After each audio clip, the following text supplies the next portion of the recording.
ఇవాళ నా బిడ్డలకు నేను సిగ్గుచేటయ్యానా?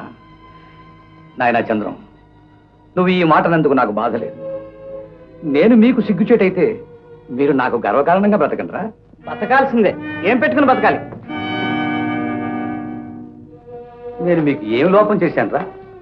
జూదవాడానా? జల్సాగా ఖర్చు పెట్టానా? లక్షాధికారి బిడ్డల్ని కోటీశ్వరులు చేయదలుచుకున్నాను. పెద్ద ఎత్తున వ్యాపారం సాగించాను. గ్రహచారం చాలలేదు. బాబు గారు, జరిగిందేదో జరిగిపోయింది. ఇక ముందేం జరగాలో ఆలోచించండి. వీళ్ళ ఊసే పట్టించుకోరే. పైగా గుణపాల లాంటి మాటలతో గుండెల్లో పొడుస్తున్నారు. అవును, ఆస్తి ఇస్తేనే తండ్రి, తెచ్చి పోస్తేనే భర్త. ఇలాంటి సోమరపతుల మూలనే దేశంలో తగడిపోతుంది. దేశం గురించి ధర్మపన్నాలు మనకెందుకు? రేపు ప్రొద్దున పిల్లలకి ఎత్తేం కావాలి? ఇప్పుడు నీకు ఈ బెంగ పట్టుకుంది. మంచిలాగా డబ్బు ఖర్చు పెట్టావే, అప్పుడు రావాల్సిందే నీకు ఈ ఆలోచన. ఒక్క పూట సినిమాకి 2000 రూపాయలు ఖర్చు పెట్టాడే నీ పెద్ద కొడుకు, అప్పుడు ఏమైందే నీకు ఈ ఆలోచన? సోడా షాపుకి 100 అరువు పెట్టాడే నీ రెండో కొడుకు, అప్పుడు ఏమైందే నీకు ఈ తెలివి? ఏదో కుక్క పిల్ల కోసం 6000 రూపాయలు ఖర్చు పెట్టావు కదే, అప్పుడు ఏమైందే నీకు ఈ తెలివి? ఉంది కాబట్టి ఖర్చు పెట్టాం. ఇప్పుడు లేదు కాబట్టి అఘోరించండి. ఇంతకన్నా మీరేమంటారు? లేదు. ఏమన్నా అంటానే? ఏమన్నా అంటారు? నాలాగా కాయ కష్టం చేసి డబ్బు కూడబెట్టమంటారు.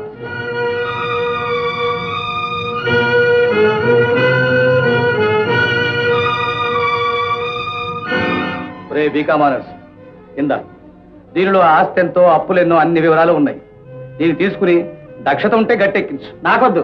ఆస్తి 6 లక్షలు, అప్పు 16 లక్షలు అని ఈ ఇల్లు, వాకిలి, ఫర్నిచర్ అంతా అమ్మిన అప్పు తీరదు. శారదా, ఎంత దివాలా తీసినా 1 లక్ష రూపాయలు దాచే ఉంచాను. పిల్లలు పుట్టినప్పటి నుంచి వాళ్ళ పేరు నెల సేవింగ్స్ బ్యాంక్ లో వేస్తూనే ఉన్నాను. పోన్లేండి, గుడ్డిలో మెల్ల. ఈ మాత్రం ఆయన ముందు చూపుంది. పిల్లల ముగ్గురు సంతకాలు పెట్టిస్తే ఆ డబ్బుతో మళ్ళీ వ్యాపారం చేస్తాను. చేసిన వ్యాపారం చాలు. మా పేరునున్న డబ్బు ముట్టుకోవడానికి వెళ్ళలేదు. మేము సంతకాలు పెట్టాం. మా డబ్బు మాకు బారేస్తే మా బతుకులు మేము బతుకుతాం, ఇన్ని మెతుకులు తింటూ. మీకు డబ్బే కానీ తండ్రి ఎక్కలేదన్నమాట. చెప్పండి, తండ్రి కావాలో డబ్బు కావాలో? తండ్రి ప్రాణం ఇచ్చిన వాడే, కానీ డబ్బు లేకపోతే ఆ ప్రాణం కాస్త పోతుంది.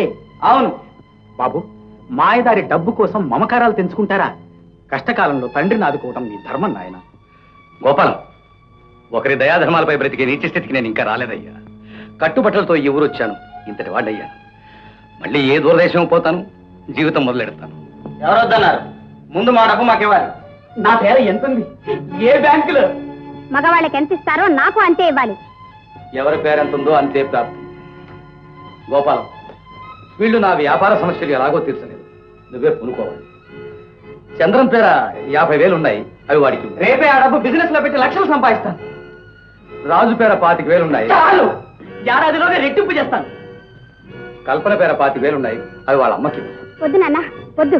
చంద్రానికి ఇవ్వు, వ్యాపారంలో పెడతాడు. అమ్మకిస్తే కర్పూరంలో ఖర్చు పెట్టేస్తుంది. సరే, ఎవరేం చేసుకుంటారో చేసుకోండి, నా బాధ్యత తీరిపోయింది. ఏమండి, నాకేం మిగల్చలేదా? నీకోసం నేను మిగిలినాను కదే, చాలదు. అయినా నీకేం లోపమే. రత్నాలాగా 3 బిడ్డలు ఉన్నారు, ఎవరి దగ్గర ఉన్నా నీ రోజులు జరిగిపోతాయి. చంద్రుడు నిన్ను పువ్వులో పెట్టి పూజించుకుంటాడు. నాకంత తీరుబడి ఎక్కడ ఉంది? రాత్రి మగళ్ళు బిజినెస్ చేయాలి, కావాలంటే రాజు దగ్గర ఉండమని. అమ్మమ్మమ్మమ్మ, భార్యాభర్తలను విడదీయడం మహాపాపం.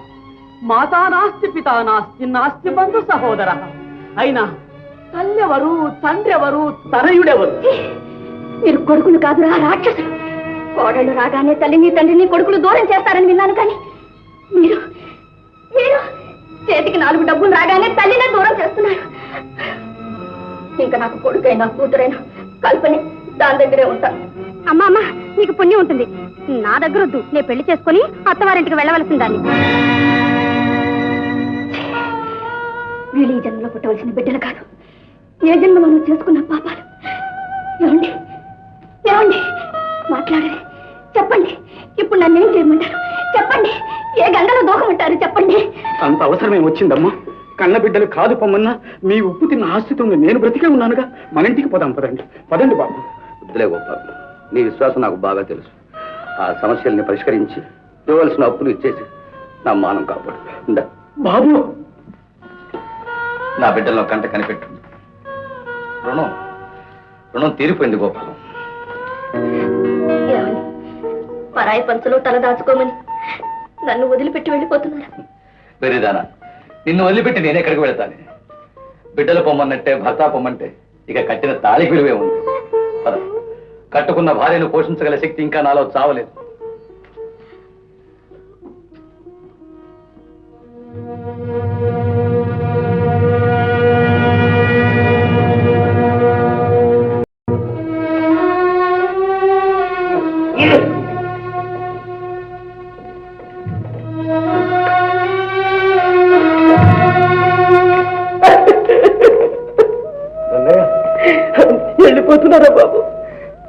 ఏం చేస్తాం గంగయ్య, పువ్వులు అమ్ముకున్న ఊళ్ళో కట్టెలు అమ్ముకోలేము కదా. ఎక్కడో చోట ఎలాగైనా బతకాలిగా. అంత మాట అనకండి బాబు. ఇంతకాలం మీ ఉప్పు తిన్నాను, కాయ కష్టం చేసి అయినా మిమ్మల్ని పోషించుకుంటాను. కలో గంజం అంతా కలిసి తాగుదాం. మీరు అనదు బాబు. శారదా, అంతాస్తి పోయిన తర్వాత ఈ బంగారం మాత్రం ఉండి మన ఏమో తెలుస్తుంది. పాపం గంగయ్యకి ఇచ్చి ఏ హోటల్లో పెట్టు బ్రతుకుతాడు బాబు. నవమాసాలు మూసి కనిపించిన బిడ్డల కన్నా నువ్వే నయ్యం గంగయ్య. కలో గింజో కలిసి తాగుదాం రమ్మన్నా. అవును గంగయ్య, ఇంతకాలం మా కడుపుండా తిండి పెట్టావు. ఈ విధంగానే నా నీ రుణం తీర్చుకొని గంగని కాస్త కనిపెట్టుండు. అలాగే బాబు.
శారదా, టికెట్లేవి? పెట్లో పెనండి. శారదా, పెట్టేది ఇక్కడే పెట్టానండి. ఏమండి, మీరు ఏమన్నా పెట్టి చూసారా? నాకేం తెలుసు? ఏమండి ఏమండి, గొలుసు లాగండి, పోలీస్ రిపోర్ట్ ఇద్దాం. పోలేవే, పోయింది పొల్లు. అందులో ఏముందే మహా, కట్టుకునేందుకు 2 కట్టు చీరలు అంతేనా? లేదండి, నీకు తెలియకుండా 500 చీర మడతలో పెట్టాను. రిపోర్ట్ ఇద్దాం, గొలుసు లాగండి. మన డబ్బు అయితే మన దగ్గరే ఉండేదే, మనకి ప్రాప్తం లేదు. శని వెంట పడితే ఏది ఆగదు. అంతటి నరమహారాజు ఒంటి మీద కండమయ్యా పక్షులు ఎత్తుకుపోయాయట. మన ఒక లెక్క. ఈ పురాణాలకేం గానీ టికెట్లు చూపించండి. పోయాయి బాబు. అయితే ఎక్సెస్ కట్టండి. మా దగ్గర వేరే ఏమి లేదు బాబు, అంతా పెట్టులోనే ఉంది. అయితే పక్క స్టేషన్ లో దిగిపోండి. అలాగే బాబు, దిగిపోతాం.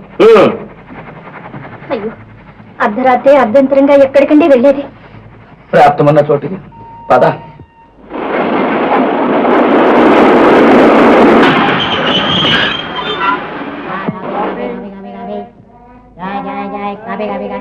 Coffee coffee coffee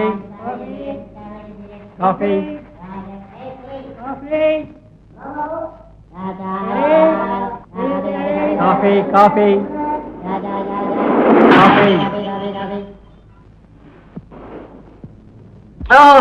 correct correct.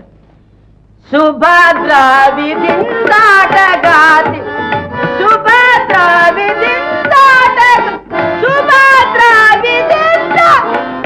ఆగడా, 6 minutes. నువ్వు సంగీతం నేర్చుకున్నావా? నేను పాడే శృతి ఏమిటి, నువ్వు వాయించే శృతి ఏమిటి? శృతి కాబోయా తండ్రి. మీరు పాడే శృతి పెట్రోల్ లేదండి. అయితే ఇంకొక పెట్టకు, నువ్వు పెద్దది. అయ్యా, ఒక్క మనవి. ఏంటి? పాటలు పద్యాలు ఉన్న వేషం ఇంకెవరికైనా ఇవ్వకూడదు. నర్మయ్, 25,000 పెట్టి ఈ కంపెనీ పెట్టింది ఇంకోటికి వేషం ఇవ్వడానికా? దీనికి proprietor, director, actor, music director అన్ని నేనే. నేను పాడినట్లు మీరు వాయించాలి. అడ్జస్ట్ చేసుకోండి.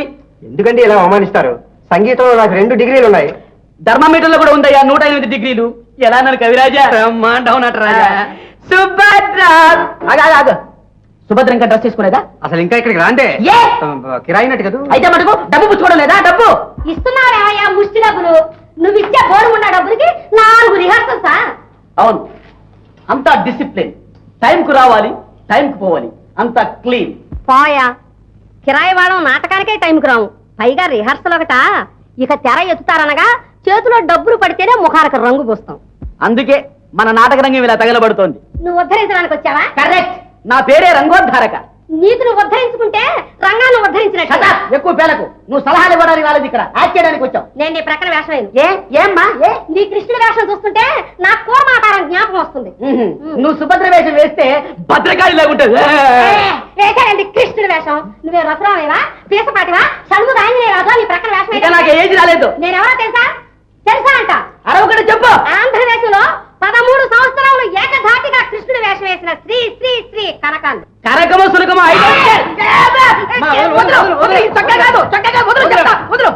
కవిరాజా, ఐ డోంట్ లైక్ దిస్ గబ్బు, I don't like this artist. వెళ్ళమ్మా, వెళ్ళు వెళ్ళు వెళ్ళు. వెళ్తారండి, వెళ్తారు. గంట సేపు అయింది బాకీతో రిక్షా ఆగి. డబ్బులు మారండి, వెళ్తాను. అదేమిటమ్మా, వచ్చి 5 నిమిషాలనే కాదు. వెళ్ళమ్మా, వెళ్ళు వెళ్ళు వెళ్ళు వెళ్ళు. వెళ్ళు. రిక్షా డబ్బులు దండగా. ఇంకా నయం, ఇది టాక్సీలో రాలేదు. ఉరుకో. కనకశ్రీ, నువ్వే నయమమ్మా, నువ్వే నయం. Please subscribe for more videos.